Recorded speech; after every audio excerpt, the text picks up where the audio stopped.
রাস্তায় হাঁটছিল ছেলেটি হনহন করে। স্কুলের তালা রয়েছে যে, হঠাৎ বখাটে ছেলেরা আক্রমণ করে বসল কোনো কারণ ছাড়াই। 12 বছরের ছেলেটিকে বেধড়ক মারধর করল ওরা।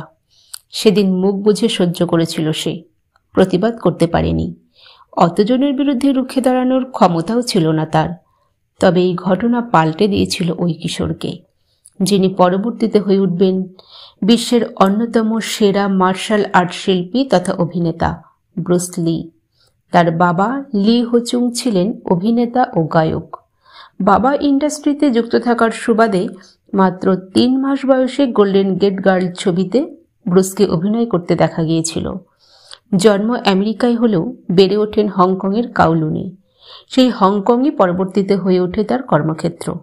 12 বছর বয়সে তার সঙ্গে ঘটা ওই অপ্রীতিকর ঘটনা পুরোপুরি বদলে দেয় ব্রুসকে।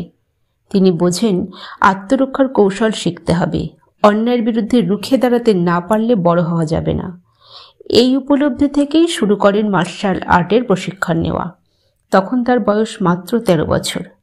মাস্টার ইপম্যানের কাছে উইং চুন স্টাইলের মার্শাল আর্টের প্রশিক্ষণ নিতে শুরু করেন তিনি। প্রশিক্ষণে কখনো কিছুর সঙ্গে আপোষ করতেন না। মার্শাল আর্টের জন্য নিবেদিত প্রাণ ব্রুস একবার ভাইকে বলেছিলেন ছুরিকাঘাত করতে। তার ভাই রবার্ট লি তো দাদার কথা শুনে হতবাক। অনেক বোঝানোর পর ছুরি দিয়ে মারতে উদ্যত হয়েছিলেন রবার্ট। তবে তার জেরে কোনো বিপত্তি ঘটেনি। ছুরি ব্রুসের শরীরে আঘাত হানার আগেই সরে যেতে পেরেছিলেন। সফল হয়েছিল প্রশিক্ষণ।